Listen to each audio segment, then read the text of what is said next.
exactly why you're so amazing and all the great contributions that you bring to the world. Yeah, I feel like I'm a Carrington vet right now. So my name is Curt Carter. I am an author of 2 novels. I'm also a ghostwriter, which means I write other people's books for them and help them share their stories. And then I'm also creator of an online publication called Cry, which is essentially a place where we elevate emerging creatives and give them a space to share the emotional struggle of being an artist, rather than just the technical struggle of being an artist. So we try to give them a little bit of both, but our focus is mainly on the emotional side. So I love that, the emotional side. I love that. I can't wait to dive deeper a little more into that. And Lawrence, Lawrence, hey, can you let everyone know just exactly all the great things that you're doing just for making everyone just a better place? Well, Lawrence E. Kerr from Lawrence Kerr Media. We are a full-service media company. We help clients tell their stories, cultivate their brands, and connect with their target audience. So in this time, especially, it's been really interesting in trying to maintain that, but really with that emphasis on connections. So. I love that so much. Connections. That's so your word. Connections. It is. You're very good at that. Connections. You connect a lot of people. I think we connected 30 years ago? Marcus, close your ears. 30 years. 30 years. 30 it's years been a I've while, known you, right? And that's the power of connection. You know, we've grown and evolved together. So it's just always great having you as a friend in my life. And for those of you who might not be aware, Marcus is Lawrence's son. Marcus is our youth that we've brought to this conversation. And I really believe it's important to have youth voice heard. You are the future, and you are the ones that have the opportunity to make change. We all have the opportunity to make change, but the youth, that's where it's at. So Marcus, that's exactly why you're here. Can you just tell my viewers exactly who you are and what you're all about and why you're so awesome? Yeah, absolutely. So my name is Marcus Roy Medford. My stage name, because I'm also a poet, is Mars the Poet. It's also my Instagram handle. I wear a couple of hats. I'm a writer, a freelance journalist and editor, as well as a sport instructor for kids and youth. So I work with a lot of different people, and I enjoy working with people. I like hearing people's stories and connecting with people, making friends with people, and having conversations. And I'm glad that my jobs have allowed me to do that. Yeah, exactly. I'm glad that you have that freedom to do that as well. And for those of you on the line, I just see all your comments coming in. I love you guys. I just want to say hi to Ariana, and hi V, and hi Fiona, and hi Empress Kendra Nichols. Hi Taylor Made Speaks. Hi V Clark. Hi Andre. check. We'll even be pinning some of your comments as you come along with us, guys. So thank you for sharing your thoughts as viewers, because your voice matters as well. If you guys are aware of the Karen Carrington Show, it's not just about the guest, it's about my viewers as well. And your comments matter. So I want to just really dive right into this. And hi, Maria, thanks for joining. I want to dive right into this. This episode has been dedicated for Black men and to give them a voice in the pain that they feel with the racism, trauma, mental health issues, with everything that has transpired as of late. And the men on my panel come from different directions and have different emotions. And I just want everyone, if you guys on the line want to contribute in any way, feel free to do so. So that being said, I want to start with you, Jonathan. And we had a conversation earlier about COVID-19 and how it feels to be going out and just wanting to enjoy your life. How does it feel when you go out during this pandemic and people are trying to say to you, hey, Jonathan, be careful, watch yourself, sanitize, Jonathan. People who care and want to look out for you, how does it come across when you hear that? Well, first of all, let me just say, just by them calling and wishing well wishes, I love that. However, by them saying, be careful, take care of yourself, I know that already. So all of a sudden, instead of responding to what's out there, I start to react, which puts me in a fear. So I don't like when they keep reminding me, because then all of a sudden my brain starts thinking more of the danger than the task at hand. Oh. And it plays on me. It's like as soon as I walk outside, even if it's just to put something in the garbage, my heart starts to go. It feels like I can't breathe.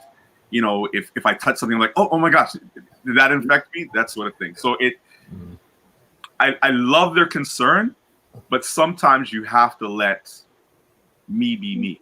You have to let me just do what I need to do, as opposed to always, you know, it's okay. Don't go here. Don't go here. Like, I'm not for. I should at this age know how to protect myself.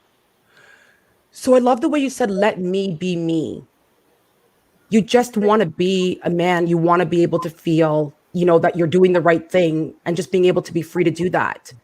Do you feel when women are saying that to you, and let's talk about maybe even Black women, are we overbearing? Are we making you feel that we're being overbearing? Is it just we're in your face? I just want to make sure that us as Black women, that we're supporting you the right way. As I said, I actually love their concern. I mean, a Black woman, you know, love the fact that they're nurturing. That's, you know, that's why I love Black women. They're very nurturing. But in the sense, sometimes there's a very fine line to, you know, I mean, I even get it from my dad too. Like, you know, make sure you take care of yourself, make sure whatever. And I mean, and he's like the king of not taking care of himself. So it's kind of that thing that you just have to say, all right, dad, all right, mom, you know, type of thing. All right, auntie, you know, whoever you're talking to, you have to give them that respect that they're actually looking out for you, because there's a lot of people who I haven't heard from either. So, you know, you have to take everything and just look at it and not be so emotional about it. Just take that advice. You know, somebody who's coming at you is giving you their advice because they're concerned over your well-being, and I have to take it as such. I get that. And you were talking about the panic and the anxiety that it adds to it. Do you deal with anxiety during COVID? I've dealt with it a lot. But one of the things that I say to others and I say to myself is I turn off the tell lies vision. And say that again. I turn off the tell lies vision.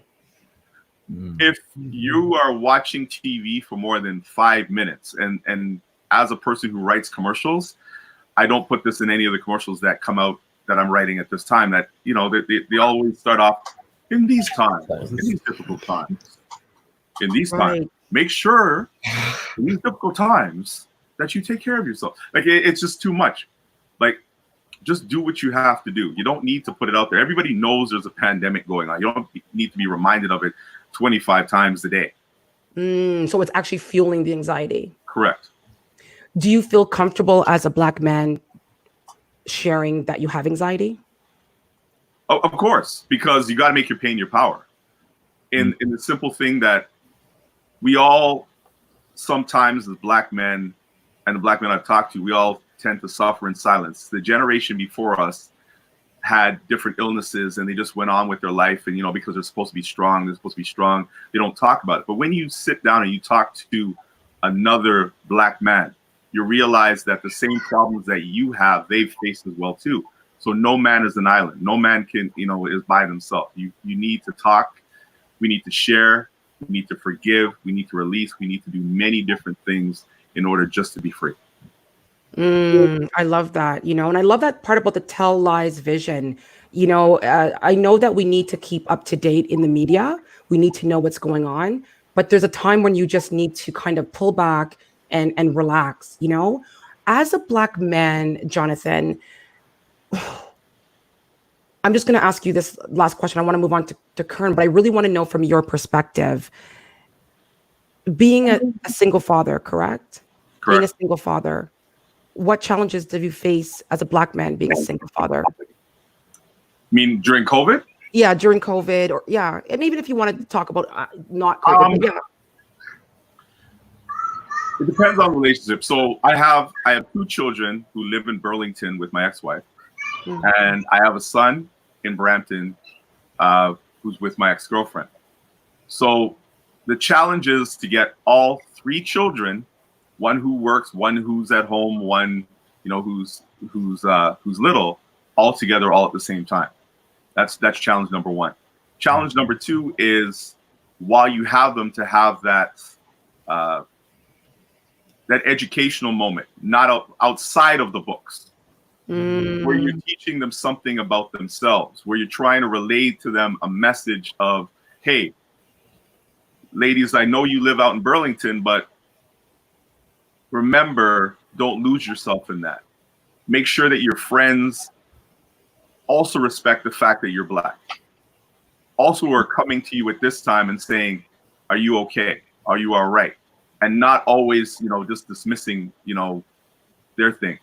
With my son, it's more of, he's still young. He's still trying to figure this whole thing out, and trying more just to, you know, keep to reel in that energy, like to say to him, you know what, I know we live out right beside a park, but you're not supposed to be in that park. Yes, you see other people out in the park, but, you know, as Jamaicans would say, you know, puss and dog don't have the same luck. You know, we don't go out in the park. We're supposed to stay at home, let them do what they have to do. Yeah, there are challenges being a single dad. And Kern, and thank you for that, Jonathan. Kern, you also are a single father, correct? Yes. Awesome. And for you, are you currently facing any mental health challenges during this time, with everything that happened in the George Floyd situation and in COVID put together? I would say, because I'm a writer, the most difficult thing has been trying to write and focus on producing something creative, because I mean, I write for different kind of audiences. So there's a writing I do for where I make the majority of my money, and that's writing for other people. That's writing whether it's some marketing stuff, whether it's writing other people's books, right? Whether it's writing help other people write their blogs. Trying to do that when either at first when COVID hit and we're just inside, and I get my energy from the world and the universe, that was very complicated at first. And then when the George Floyd situation happened, and even before that, the Central Park jogger lady and the Ahmaud Arbery situation, like it's very difficult to focus, because not only am I dealing with personally, so not only am I like looking at everything and seeing that and having to deal with that mentally, but then also having my like my white friends call me, which is the positive part. Like, I was very open to that. I actually encouraged them to do that. I put a post up and told them that they should do that to their Black friends. They should check in. And then having to take part in all those conversations, though, what I didn't realize before I actually encouraged that was even taking part in those conversations could be mentally draining. You know, like having to be the one to be like, accept all that love and concern and be like, yeah, I'm fine, and explain to them how I'm feeling is exhausting. That is exhausting. But I didn't know that. I actually didn't know that, because this is the first time, which is why I feel like the situation feels different to me anyway, but it's the first time where I got that much attention from my non-Black friends. You know what I mean? Where they were actively trying to check up on me and really making sure that I was doing okay. Okay, got it. And then does the attention feel overwhelming? Yeah, it feels great, and it does feel overwhelming at the exact same time. Like, I really do feel those two things. So I feel gracious that they're actually seeing. I'm saying in a way because it's crazy that it takes like this like heinous act, even though I'm saying like this act that's so outrageous to even watch for people to actually see what's happening. But I mean, that aside, I do feel gracious that they are reaching out, but at the same time, yeah, just trying to have those conversations. Like, I mean, when I say conversations, I mean like 4 or 5, 6 conversations in a day, from different people who are reaching out, men, women. If I'm on contract, and I'm not going to say the company's name, but I'm on contract with the company. So then having to be that voice where everyone wants to make sure that what they're writing, what the company's writing is okay. And me actually having to hold my company to account because they were moving too slow. And I had to, like, spark them up and be like, what are you guys doing? What are we doing here? Like, we need to move on this. And me having to take that initiative before anything got moving, before any leadership got moving, and then put together emails and like it was a lot. And then at the same time, like I said, I still got to get paid. Like you still gotta eat. You still gotta eat. Yeah, like I still right? have my work to do. I'm fortunate in the fact that I didn't lose contracts during this time. Any like existing contracts, I didn't lose existing contracts during this time. So yeah, it's been a lot. Oh, and I love that. And the attention you're getting, Cecilia just asked, does it feel genuine? And I'm going to take that question to Lawrence. Lawrence, the attention you're getting when people are asking you how you're okay, does it feel genuine? You know what? Especially in my case, yes, because I'm a very public person. I share a lot about my life. But it came to the point, I'd say, like week 5 of the pandemic, I retracted. And in week 2, I had put out this idea of, hey, I'm going to set up a series called Talk to Me Tuesday and invited people just to come and talk. The first week was about pivoting your business. We talked about, just a check-in, about naming your business, a series of things just to have these conversations. And I had to stop at week 5. I didn't even get to week 5. It was so overwhelming, like the Kern was saying, taking in all that. Because when we did the topic on mental health, and I'm not a mental health practitioner. My partner is not a mental health practitioner. So we were very cautious about it, about making it a check-in, just to see how's everyone doing. And the conversations that went from there, the people that were suffering, I mean, just the conditions they were in, I took all of that in. And like Kern, I wasn't ready. I had the numbers for suicide prevention if someone needed that. I had numbers for counseling, but I was taking in their energy and I didn't have anywhere to put it. Yeah. So I love that. And you had nowhere to put it. I didn't know how to release it. So I internalized it, and it made me think about things like Jonathan said, when they brought things up about being alone, about being scared, about all the things that were going. I'm like, yeah, I feel that too. I feel your pain. I empathize with that. And I shut down. And I haven't fully recovered from it, to be honest with you. It's been, so week 5, it's been 4 weeks. It's been really, really hard. So people that have noticed, and they'll call and they say, Lawrence, what's up? Because I have a schedule with my posts. I don't use an automated service. They know that if they don't see that post in the morning, you may have slept in, but days on end, and then it went to weeks. So I realized for the people that are really close to me and the ones that are paying attention, they knew something was up. And that's when those calls started to come in. Lawrence, how are you? Really? Okay. And, I'm fine. But, I'm the kind of person, don't ask me how I am, because I'm going to tell you I'm not ready. Is what I'll say to people a lot. And I'll give them that opportunity to back out from asking that question, because it's loaded, because I'm never well. I mask it. It's temporary, but it's always there. It's been there for a long time. So me sharing is part of my therapy. My social media is my therapy, my connection to people, and letting them know how I'm doing, but then also helping them through. So seeing that's what my life has become. My gym videos, the amount of people, when I post them, people say, Lawrence, oh, thank you. You motivated me to do XYZ. But that inside, becomes such pressure to continue doing it. Because to continue helping stop. them. Mm-hmm.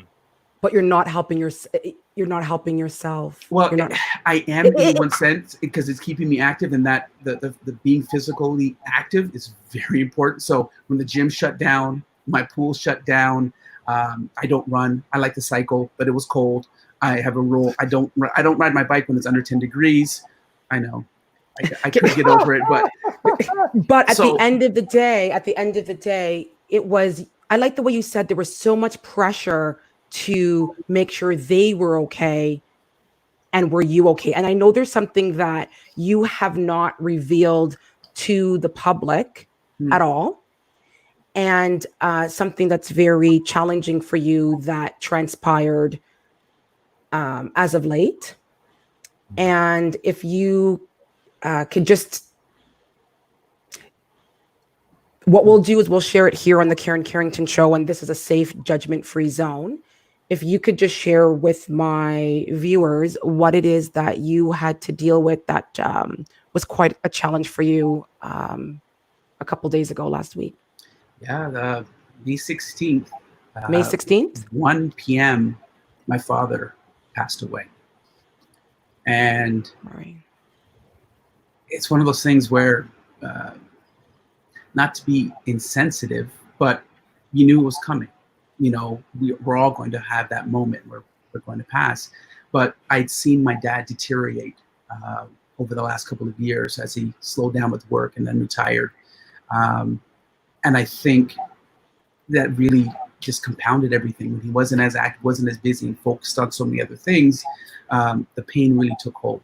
And he suffered quite a bit. He was in a lot of pain. So, knowing it was coming, but then dealing with it in this time, and then all the things that COVID has changed, and being able to reach out to family and friends and who could participate. And so I'm a very open person, but it's not with everybody. So I may have alluded to my dad being sick, and I had one post talking about something that was going on. I was just a lot of pressure, and I just had to let everyone know to back off. And I said, look, I'm dealing with this. I'm that. My dad's sick in the hospital. And 60 seconds later, I had a phone call. And then another minute and 10 seconds after, there was a message. And I realized, okay, people are listening. I had to take it down because I don't want to talk about it. I don't want to have to explain to everyone the same thing over and over again, because it's repetitive. Like, Jonathan, saying it's the same thing, things that we should know and how I should feel. I didn't want to get into that. So I haven't. And, I put it out to the Lion Circle, our group. One of the members, I told him on Tuesday, and he put out a message to everyone, but was very clear: don't call me. I don't call me about it. I don't. It's not even I don't want to. I don't need to. So for me, it's not something that I need to get into, because you have supporters and you have reporters. And there's people. You have some, whoa. That's a little drop mic moment there. You know me and drop mic moments. We have whoa. We have supporters and we have reporters. Yeah. And there's people that want information. They want to be there and know what's going on and get close, so they can see how best to help you, how to guide you, to comfort you, and know what their role can be. And then there's people that they want to know because they want to talk about it. They want to know because their intentions aren't the best. And which was evidenced when I tell people about my dad. The first question: how did he die?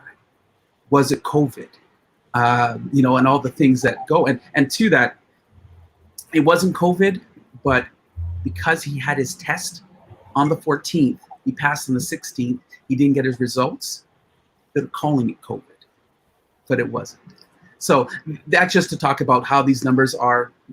Some are being inflated, and not to feed into the conspiracy theories and everything else, but they weren't able to get the full results. So that's why. But supporters and reporters, and there's people who will see something happen in your life and feel that they need to bring that to other people.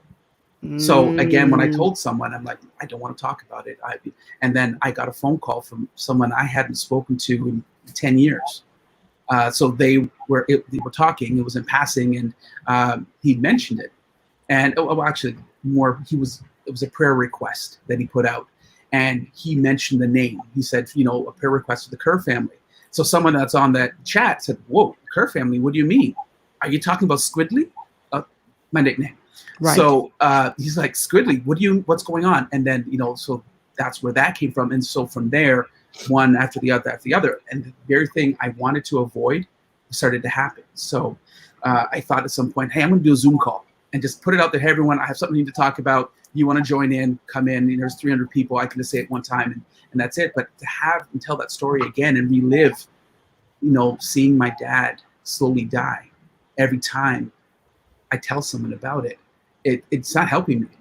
And I'm sorry if that helps you, but Ooh. I've got to put my mask on first. And that's what I didn't do in the beginning of this pandemic.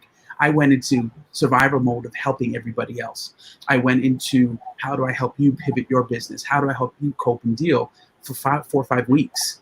And then I said, oh, wait, I got to take care of me, because guess what? Nobody's coming to save me. Amen. No one's coming to save me. You know, Lawrence, thank you so much for sharing your vulnerability here. And I think you shared a lot here, not just about your dad, but there's really that part that you said that touched a lot of us. The comments are all coming in about supporters and reporters. Some people just want to know what's going on with you so that they can, have more information on you to share with others. I mean, we want to always take people at face value that they are trying to have your best interests at heart. But it's one message that I want to resonate on this episode, that with everything going on in the world today, with the racism and the trauma and COVID, not everyone that's looking out for you guys, and I mean everyone on the line, is really looking out for you. And I need us all to be mindful of who we share our truths with, you know? And I appreciate you for that, Lawrence. And having your son here, Marcus. Hi. Marcus, from your perspective, being a youth in all of this, and my condolences to your grandfather, Marcus, how did you feel during this time with the racism? I mean, your father, your grandfather, COVID, the racism, you being a youth, how did you take that in? And did your mental health, was it compromised? I definitely would say my mental health was compromised. I think the biggest thing that stands out to me with everything that's been going on since the shutdown happened is there really is no respite from the tragedies that happened. Like we had all the killings with Ahmaud Arbery. I think that was a news story maybe 3 weeks ago. Amy Cooper, George Floyd, Tony McDade, Regis. I can't pronounce the last name, but those were all in the same week. Weeks before that, there was the mass shooting that happened in Nova Scotia, and like when things like that happen, it's like can we not have a break from tragedy and from all these awful things happening? Like the day that my grandfather died, I found that out, and like the next day I had a phone interview with someone, and then I was working on the report for that all week, and then I had to prepare the eulogy and continue on with all of the other work stuff that I'm doing. And it felt like there is no real time to digest it, to sit with it, to the point that was brought up earlier about having conversations with people. Like I felt like I didn't even have time to talk to people about it. I didn't have time to really get into it. I didn't want to get into it. I'm a writer, and writing about my experiences is something that helps me kind of cope with them and kind of work through them. And I felt like there was no time to really sit with this, think about it, and make it something that was good. So it's just a relentlessness of everything that's going on. There's no break from it, and you just kind of have to swallow it and deal with it. There's no break from it. Did you feel like there was a time where you could maybe try to make your own break, like practice self-care, or no matter where you turned, it didn't matter if you tried to take self-care or tried to escape, even if you tried to escape, there was always something there. Is that what we're saying? Yeah, I think I know for me, I sometimes will feel guilty about taking breaks, because there's so many things that I should be working on for like job purposes or online course purposes, but then there's stuff that I just want to do for fun. And Right. it's like there just isn't any time for that. It's difficult to kind of carve out a space, like a dedicated space, where you're going to focus on your mental health, when you're going to focus on not thinking about everything that's going on and just kind of live in that moment. So that's definitely something that I have struggled with in the past. And I think that being in the pandemic shutdown that we've been in, it's only kind of exacerbated that. Yeah, and I love the part where you said it feels guilty to take time for yourself. I know a lot of us on the line, this is about men today, it's about Black men. You know, I know women feel, me as a woman, we feel guilty taking a break. But you as a youth, to feel guilty taking a break, do you feel that people make you feel guilty, or is that guilt self-inflicted?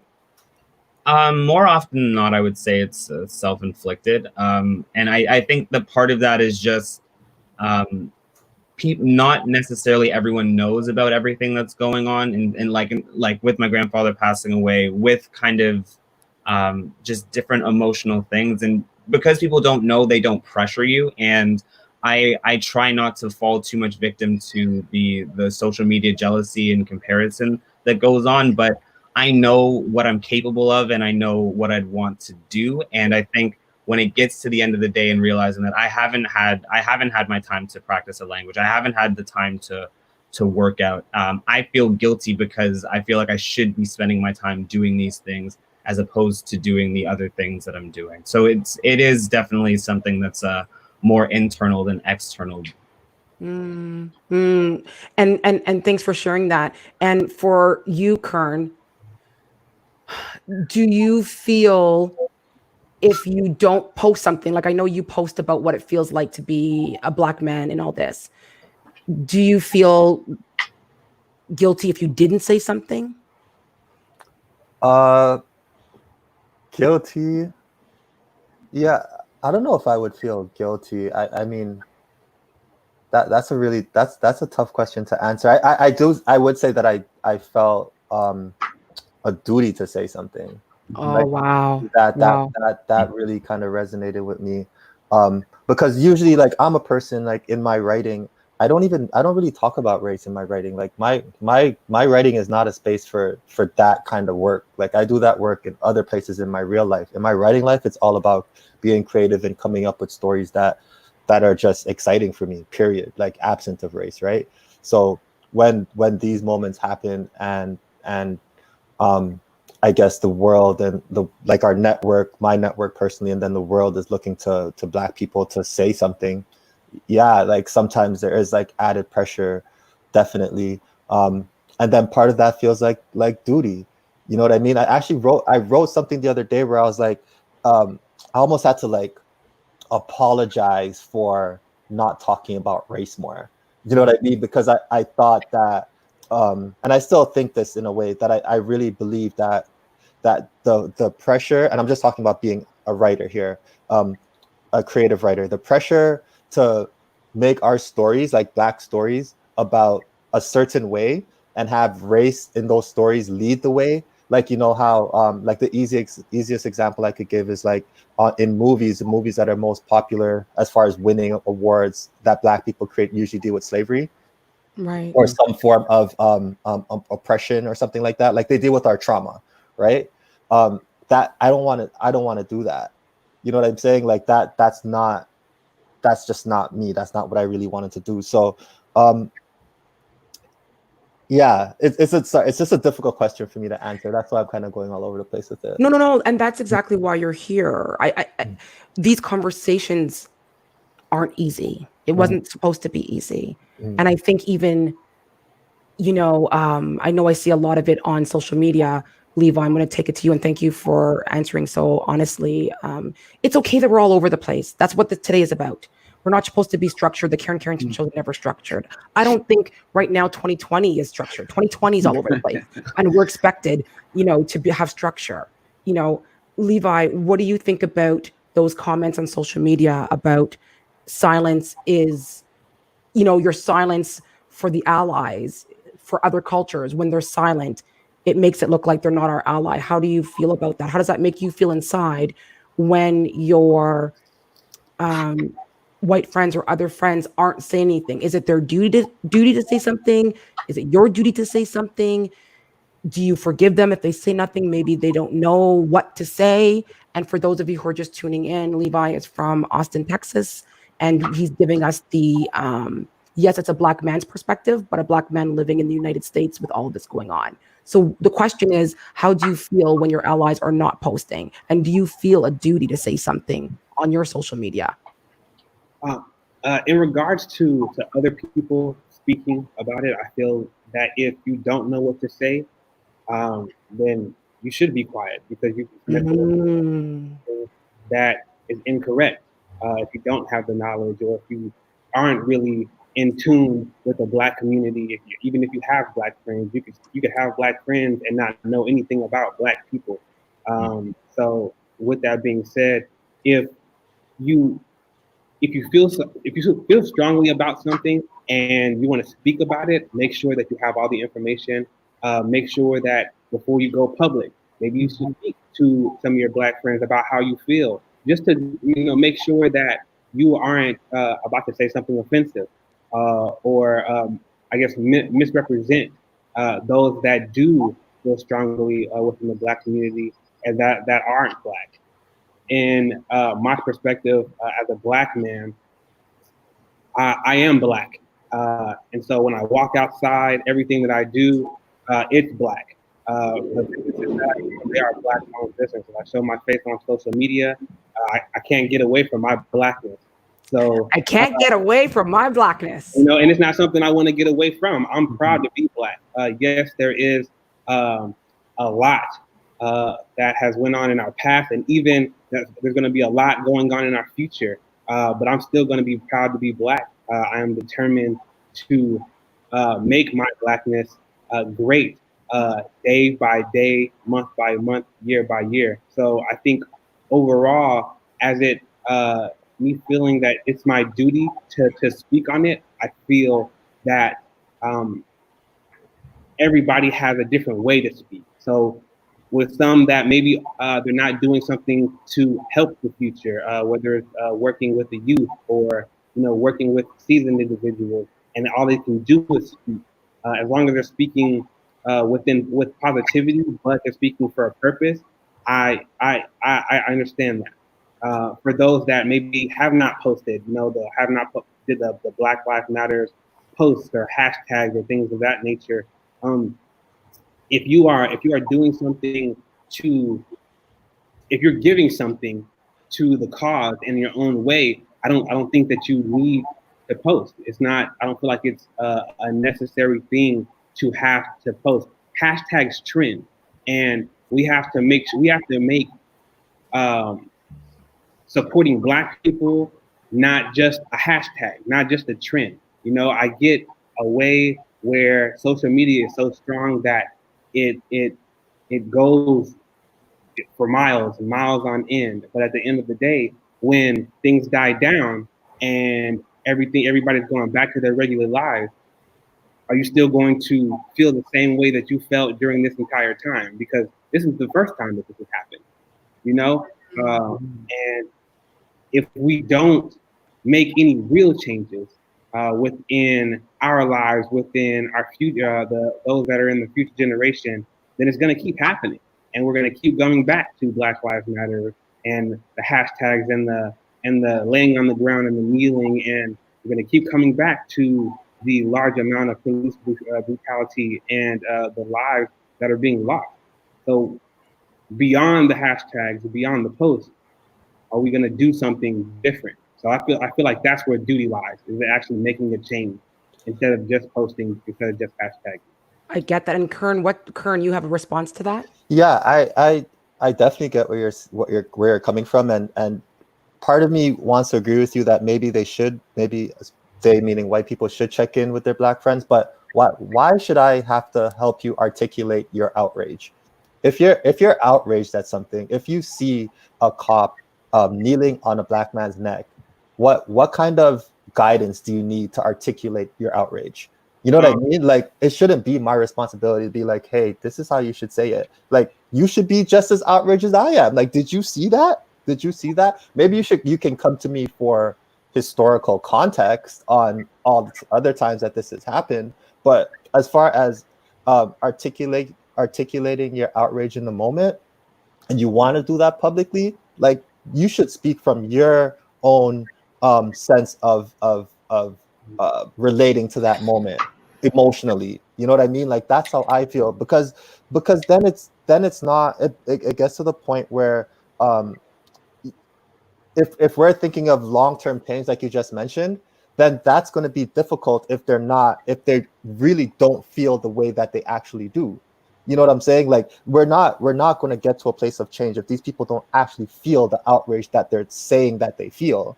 because then it's just pretend, then it's just social media, then it's just a hashtag like you mentioned, then it's not real life. So if you're coming to me to articulate your outrage, I feel like that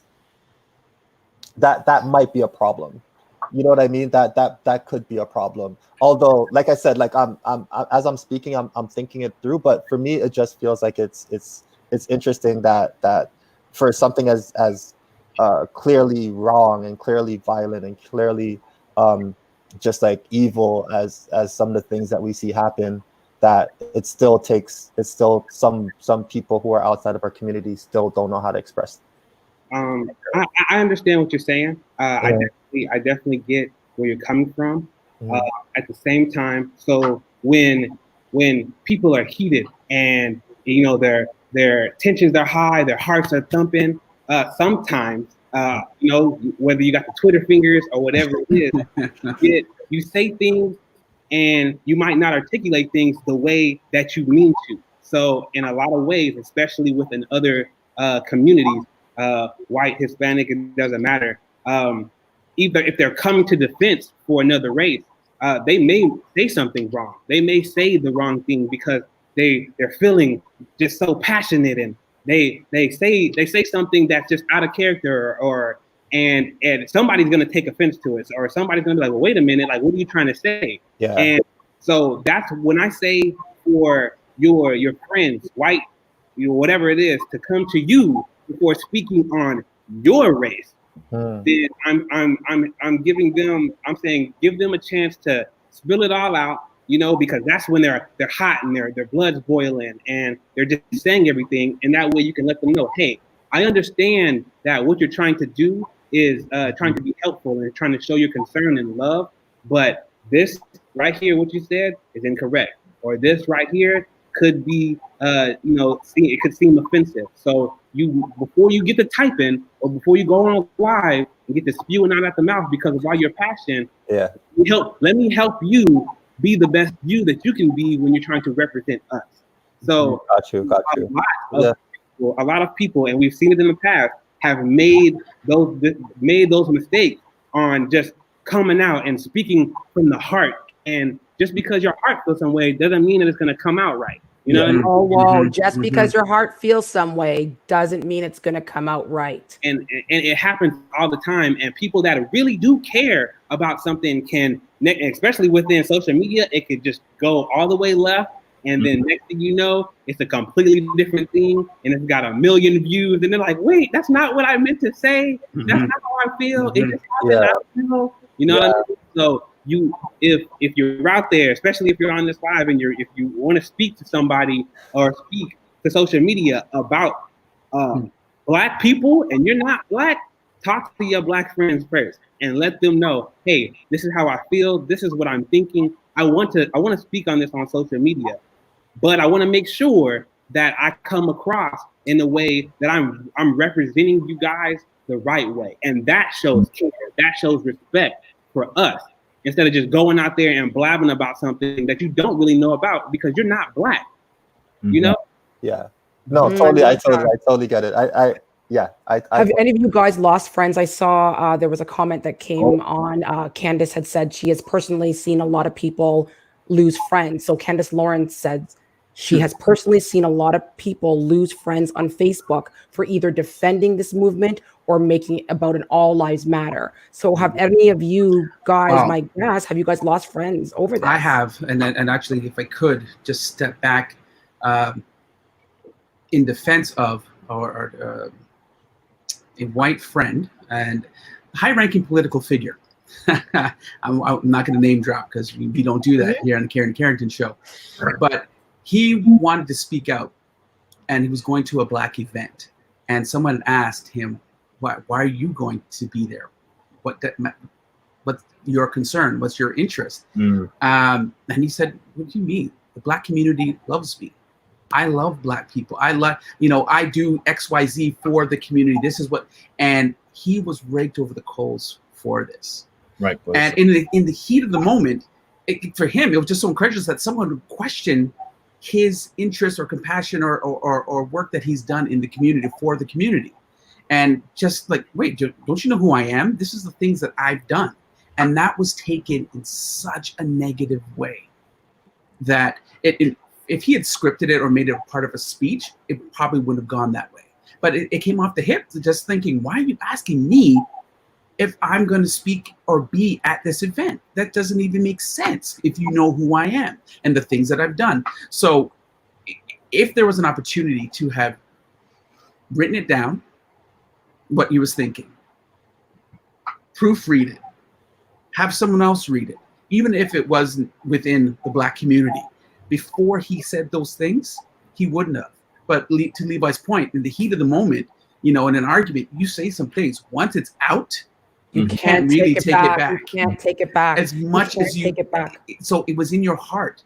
And even if you misspoke, part of that is always going to be taken and resonated as true. So there is that point of think it, write it, read it, then say it.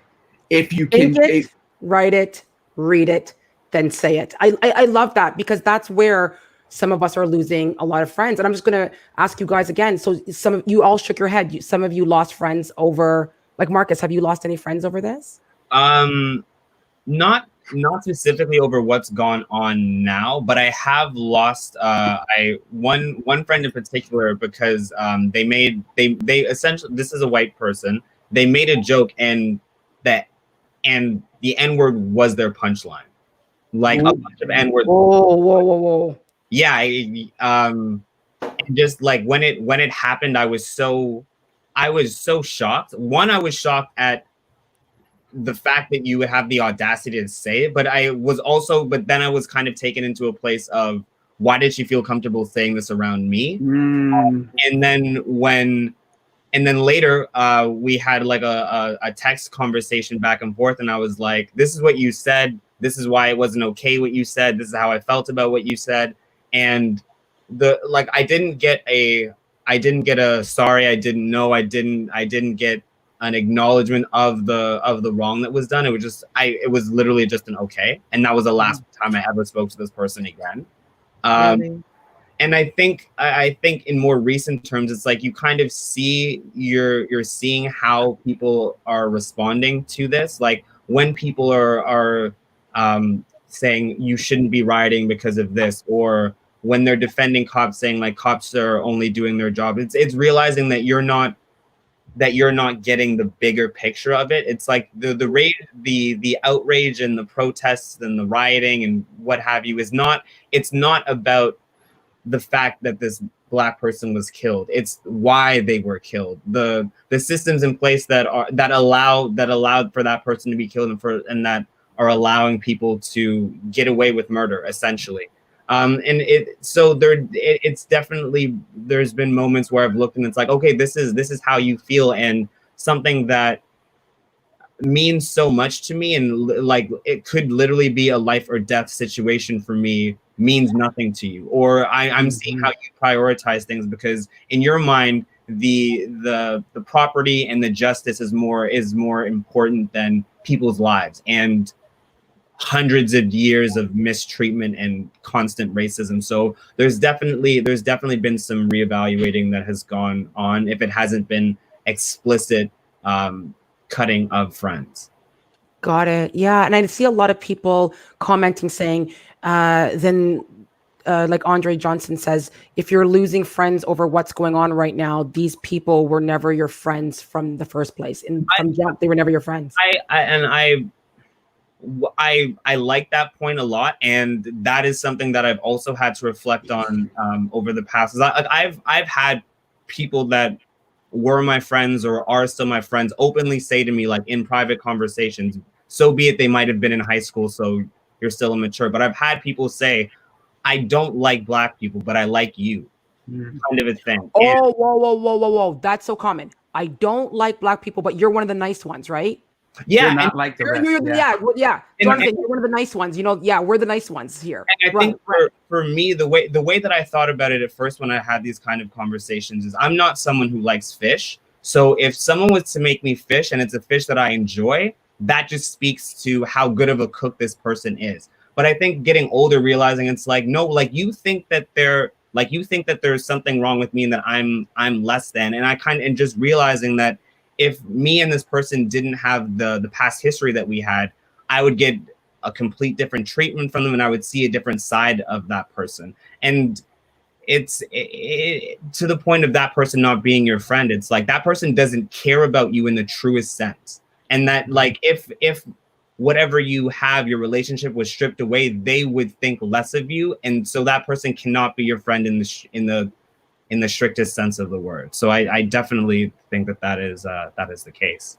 Yeah, and I'm seeing in the comments everyone's saying they hear that as well, that they're, oh, I like you because you're the nice kind of Black person. You're not the aggressive kind of Black person. You're not you kind of speak, white. You're articulate. We're articulate. Yeah, Jonathan, do you get that? all the time. All the time. If we're all getting it, then we're all the nice Black people. We're all getting it, right? So that means we're all getting it. Yeah. Or they see my picture with the dreads and everything like that, and they say, well, oh, you speak English. I'm like, are you serious? You speak English? Oh, they expect you to have like an accent and that sort of thing. But when it comes to what you were talking about, when it comes to the friends, let me go back to that for a minute, and let me just break it down. Number one, I look at it this way. If you eat at my table, we are now family. Ooh, and Jonathan has good food, Yeah. We broken bread. Whether you be white, whether you be Black, gay, straight, whatever, you eat at my table, we are now family. End of discussion. So I hold you to a higher regard than I do the acquaintances who I don't know, people who I've added on Facebook and that sort of thing. So for my less melanated brothers and sisters, as I said on my Facebook, if you do not comment about this, but you commented about your dog Fluffy or somebody's dog Fluffy, and you cannot comment about what's happening within the Black community, boom, you're gone. Goodbye. I have family and I have relatives. Relatives that are not family is because I can't relate to them and the way that they think and the way that they process information, the way that they're apologetic where they don't have to be. If I say that this affects me as a Black person and you can't get it because you're not Black, then allow me to express myself because you don't feel what it is. It's like me being a man, you being a female, and somebody kicks me in my seed bag. Every man on this panel knows what that feels like. A woman does not. So do not tell me, oh, it's just a pain in my groin because you don't feel what we're feeling. It's that simple. And again, as I said to you before, as a friend of mine, VU says, there's this big illusion of inclusion. We have people who we work with. We have friends that we go to their house and whatever the case may be, they may have us over because we are that good Black person. But when something goes down in our community, it's crickets. Again, if you're with us, complain about it the same way you do your dog Fluffy.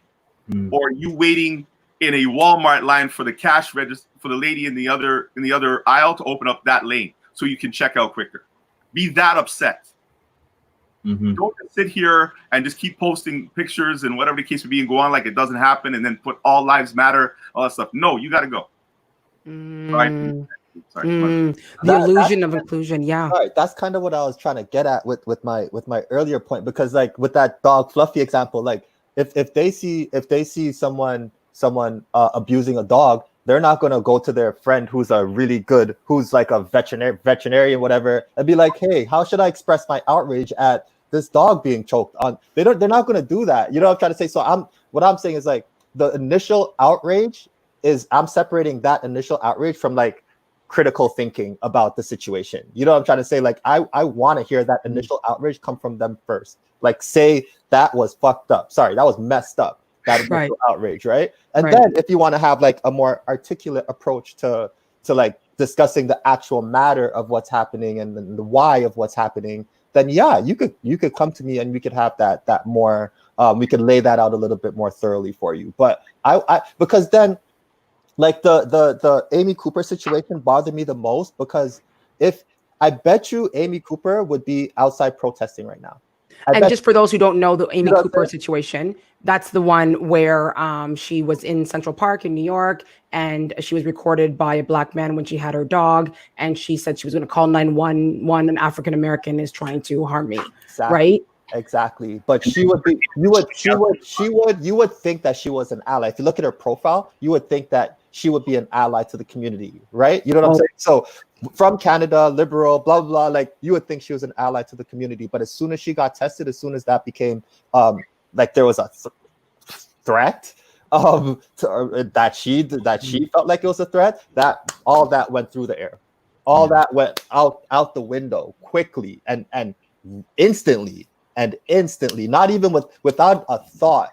And that's what an ally looks like. So that's what I'm saying. Like I want to see what you truly feel first. Like let me see what you really are made of and what your core beliefs are, and then come to me, and then we could lay out some kind of thoughtful kind of strategy for how you actually want to approach the situation. That's kind of how I was trying to dissect. No, I love that. Like, and everyone's just writing, the comments are coming in. Like, Clyde Regis is saying, illusion of inclusion. My thoughts exactly. Maria saying illusion of inclusion. Everyone's talking about illusion of inclusion. How does it feel though, when you realize, when you go into the workplace the next day after, you go into the workplace, for example, and you have to just be a normal black man at the office? Do you guys struggle with that? Do you struggle with? You know what? I don't work in an office. I haven't in 10 years now of being self-employed. But one of the last places I worked was a radio station. I won't name names, but one of the VPs at the time, Barack had just was in power, and he decided, a white man, to dress up like Barack with blackface. Oh God! There was a station meeting. It was our annual general meeting, and he came down, and people were hooting and hollering and laughing. And this one lady was, "Oh, you go, boyfriend! You go, boyfriend!" He said, "Oh, this is funny." And a few black people across the room were looking at each other like, "Are you?" That communication. No words were spoken. And she came back later to the bullpen. That's where the sales meet. And she was going on and how great this was. And, we were like, no, this is horrible. You cannot believe that he had the audacity to do that. She's like, oh, it's okay. He didn't mean anything by it. It's fine. And she thought she was in position to comment on that because she was married to a black man. And that gave her, she was one of us. And that was okay. And we're not. Now, I can't say this is why the person was let go, but he spoke up, and he wasn't there much after that. Are you talking about the station that was on the hill?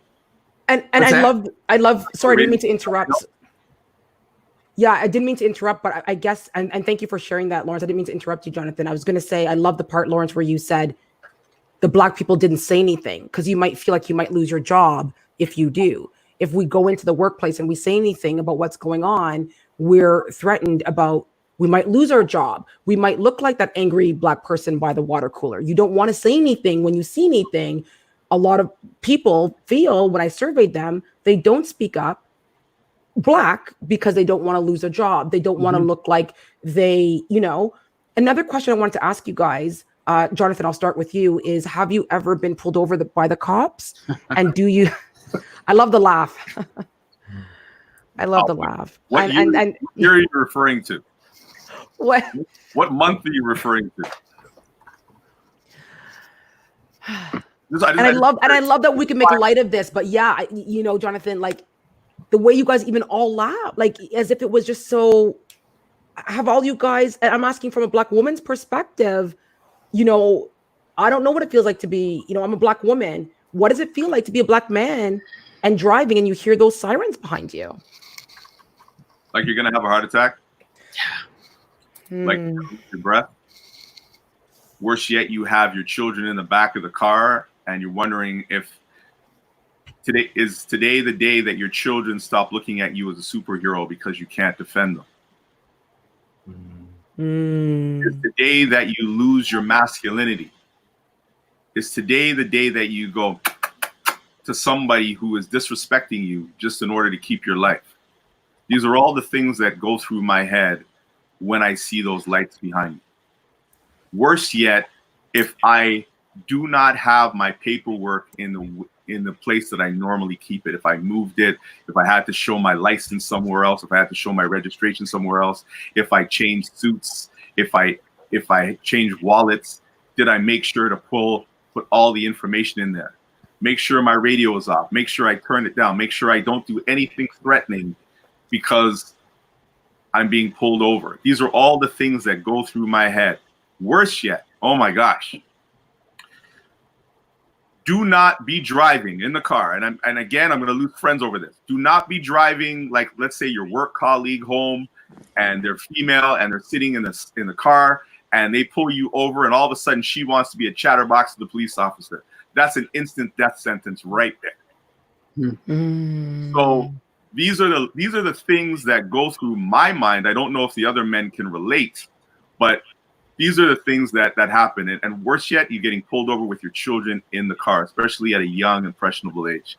It is really hard to explain to them after you get pulled over and get demoralized by the police that we should have respect for these men and women who serve when they just demoralize their parent. And now they're looking at you in a way like, Daddy, you tell me to stand up to everybody. You didn't stand up to them. Like, what's going on? I don't understand. So they lose respect for you as well, too.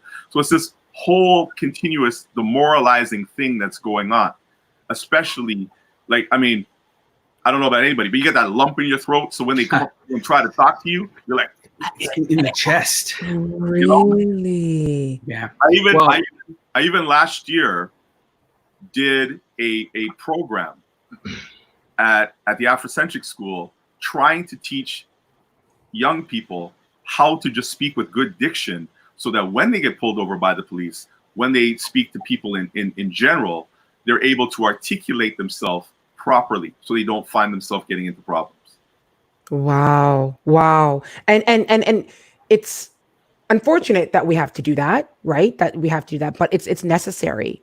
And for all of you, did you guys all feel that? Like when, I don't know if your children were in the car. I know, Marcus, for you were young once when you were in the car with your father when he got pulled over. I'm not sure if you remember the incident, how young you were, but for all of you, is it hey, this might be the day? This might be the day? Is that the feeling you get? Like, Levi, is that the thoughts that go through your mind?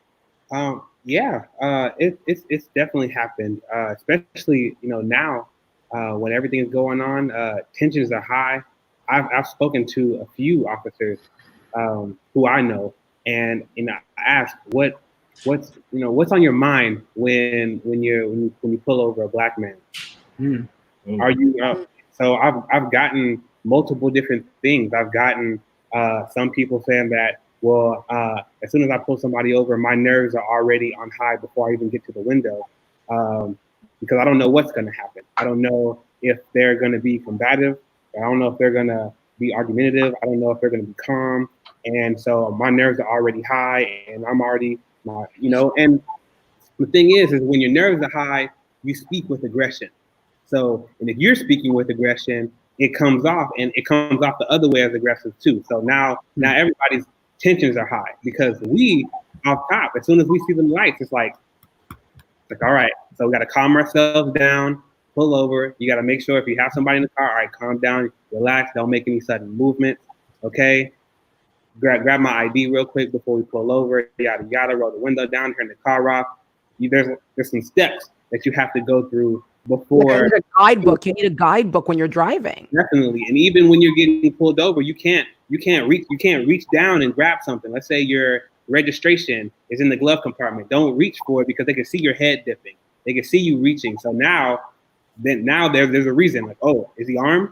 So, and in certain places like Texas, a lot of people have weapons. I have a few guns myself. I'm a carrier. So you have to be careful with how you move, unfortunately.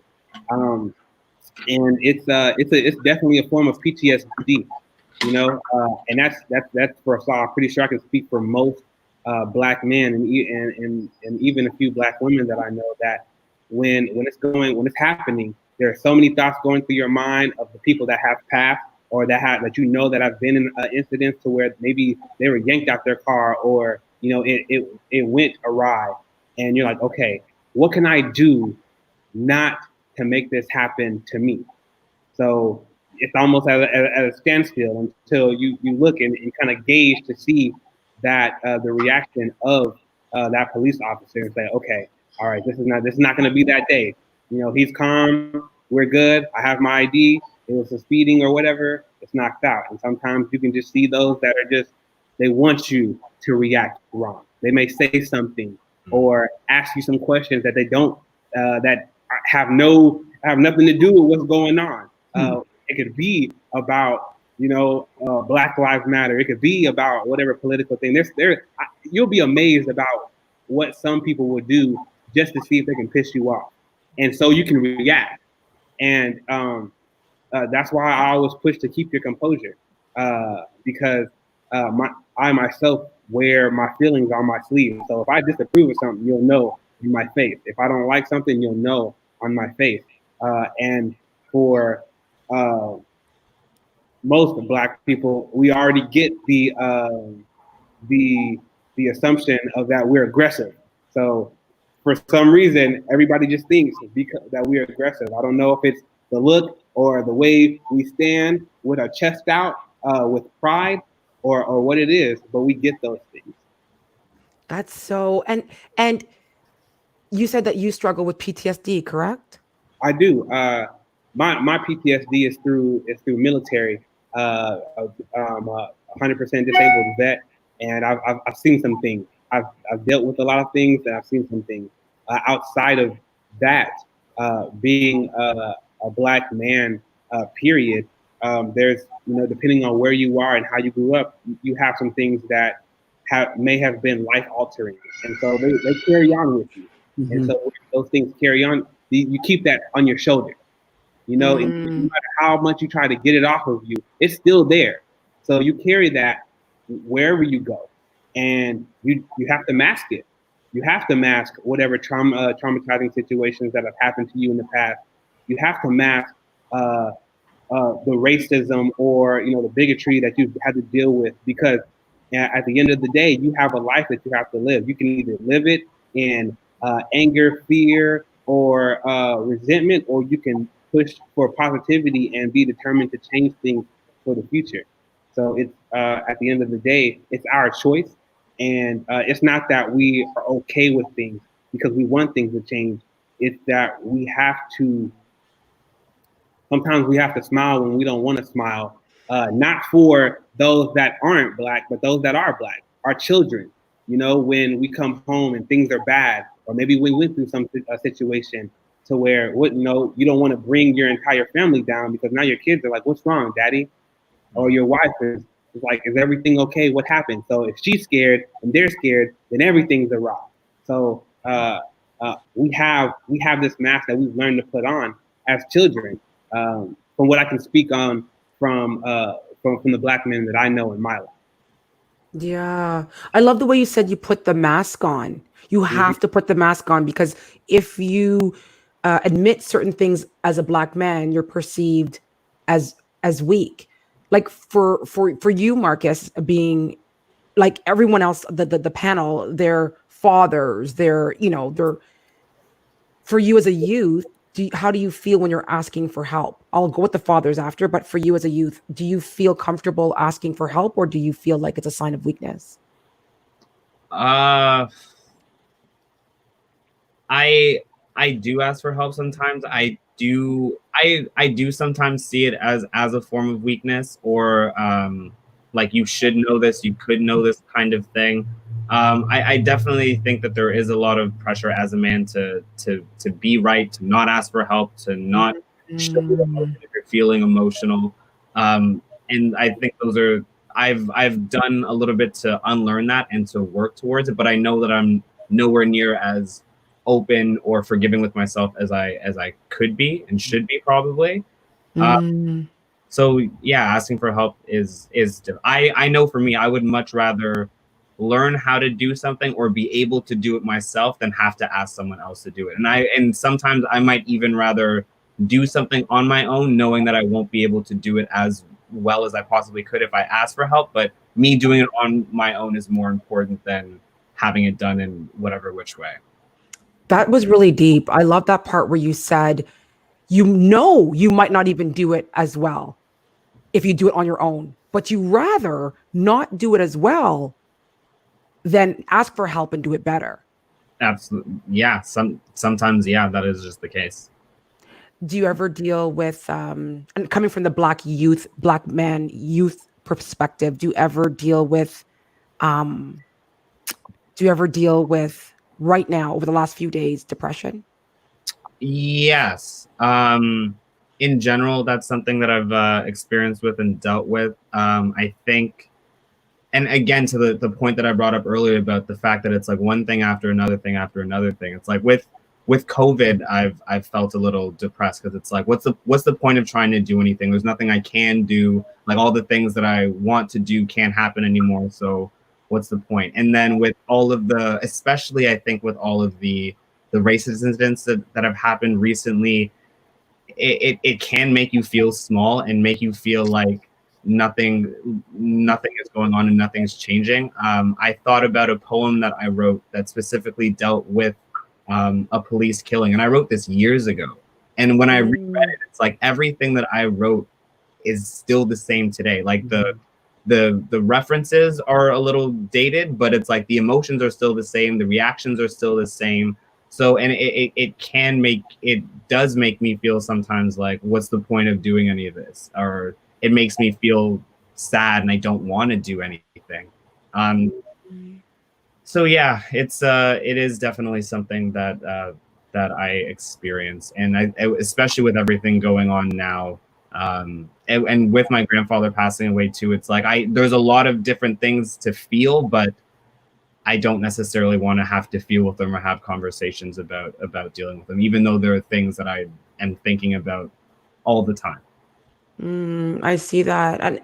And thank you for being so vulnerable. I feel that us all being here together in this safe space, I feel like it's okay to share these emotions that we've shared here.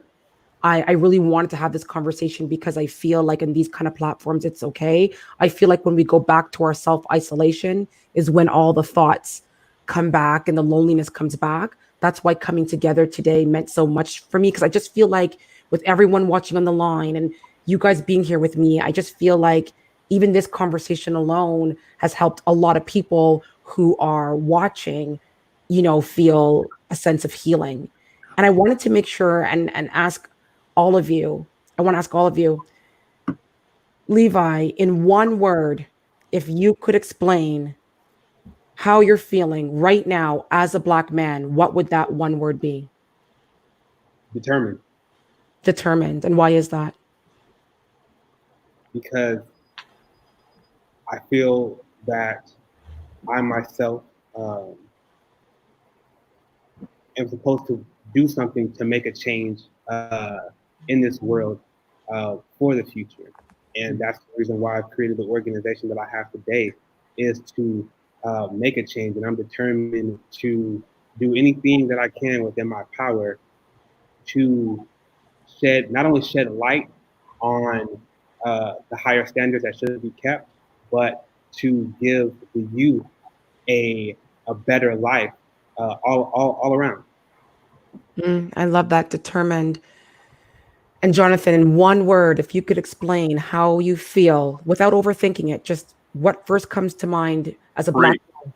Oh, free. And it's a word that I learned 6 years ago in the Lions Circle. We do this thing called the LPI weekend, where we basically strip down a Black man and build him back up better to unfetter his limitless potential. And we do this exercise called the I belief, which is your beliefs become your thoughts become your emotions become your actions become your results. So if you want to change your results, you have to change the belief about yourself.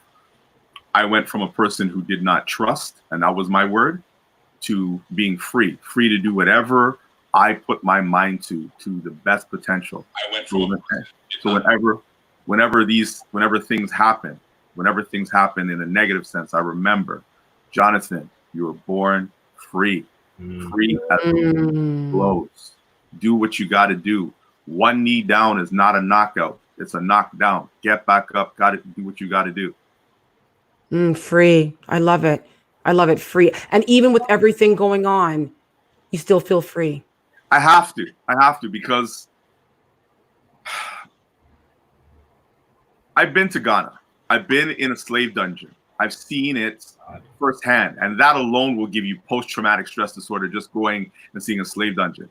If what's happening to us today is nothing compared to what they dealt with 500 years ago, and having to survive all the things that they have to survive, our ancestors had to survive on for us to be where we are. So if we can't survive what's happening right now, imagine what they had to deal with. So just being that we're born free, we got to remember that we're free. We just have to organize ourselves a lot better than we are. And, I love that. And that's it.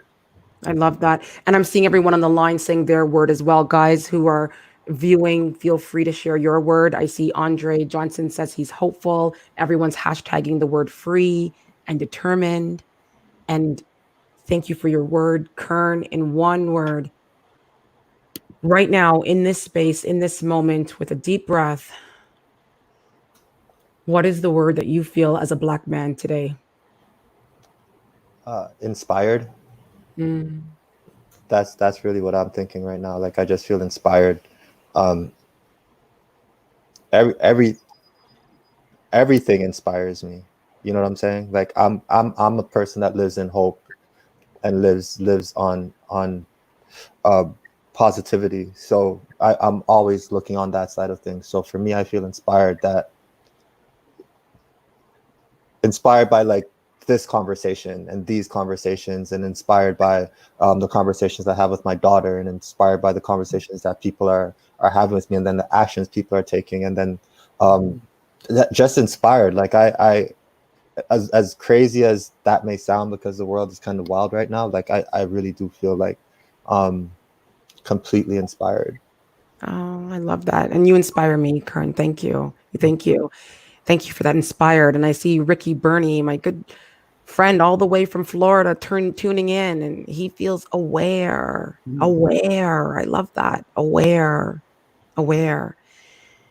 And Lawrence, what word as a Black man, one word, right now in this moment, do you feel? Encouraged. Because, the fact that we're having this conversation, the conversations I've been having in the past week, the past month, the past year, I'm seeing things change. I'm seeing that the potential and the opportunity for change is greater now, I think, than it was before. So knowing that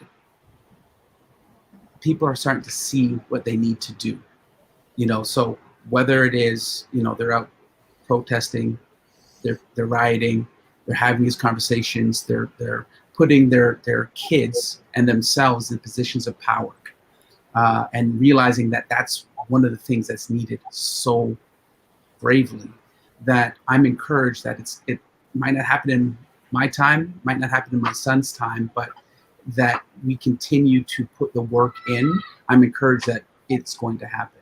So that's my word. I'm encouraged. I love that word. Encouraged. And I saw Dudley Stubbs says one word he feels is power. I feel more power from my brothers than ever before. And I also saw a beautiful word from Clyde Regis saying rise. I feel rise. And rise up. Rise. And my youth, Marcus. Hi. What is the word that you feel in this space right now, in this moment as a Black man today?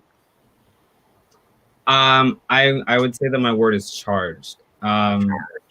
I feel charged because there's definitely a lot of anger still, but I'm charged in a good way because over the last couple of days I've had a lot of really meaningful conversations with people, people reaching out, and especially my fellow Black males who have reached out. It's like I feel charged because there's a connection there, and I want to build that connection and grow on it. I feel charged because with the people who have come to me asking me for my opinion on things or asking me to point them towards resources, I feel charged because providing that information and those resources has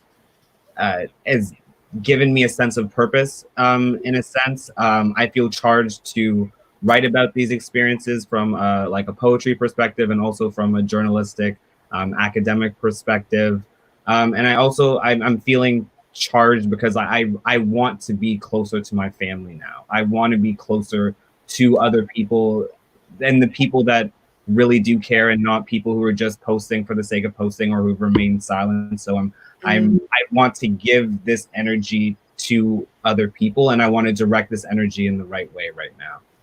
I love that. A lot of people are just hashtagging charged and empower, and Randy Stewart saying alert, and just a lot of hearts coming on. Just, I love that we get to just be in this moment and feel these words. What are our words? It's determined, free, inspired, encouraged, and charged. Right there, that just pretty much wraps up how we feel on this show. And what I really wanted to do to create this show is, when I invited you all, remember I said I didn't want it to be controversial and heavy and angry.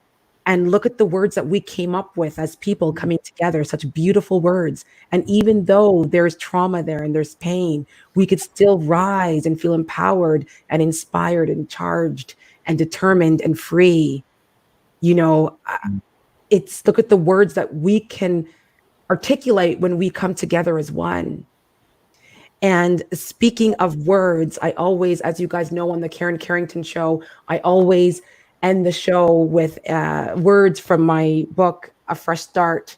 And I just want to thank absolutely everyone in advance who has purchased this. It is available on Amazon, or you could direct message me and I will mail you a personal signed copy. It is $20.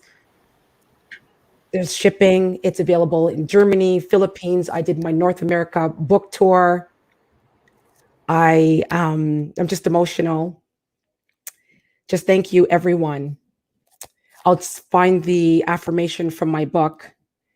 It is on page 42. And I'm going to use 2 affirmations for this one. There's going to be 2. Affirmation number 32 and affirmation number 38. And they go like this. I am patient with my healing process. I am patient with my healing process. And I find the courage to change the things that I can. I am patient in my healing process, and I find the courage to change the things that I can. What I mean by that is, let's be patient in our healing process. It's going to take a lot of time, and I know there's a lot of trauma there and pain from no matter what walk of life you come from. Always be patient in your healing process. And also believe that you can have the courage to change the things that you can. You have the courage to change the things that you can, even if it's just conversations like this. Do you know, just by joining me here on this show today and taking the time to be here for these Black men on this panel, that is making change? Do you know just having these conversations in your home is making change? Doing this show, I wasn't sure if it was going to make change, but whether I was sure or not, I did it. Conversations matter. These conversations matter. Black lives matter. So that is it for the Karen Carrington show. I love you so much. Thank you so much for being here. Till we meet again, together we will make a difference. Together we will rise. Together we are inspired. Together we are free. Together we encourage. And together we are charged. So that is it. We will see you next time. Same place, same positive energy, same love.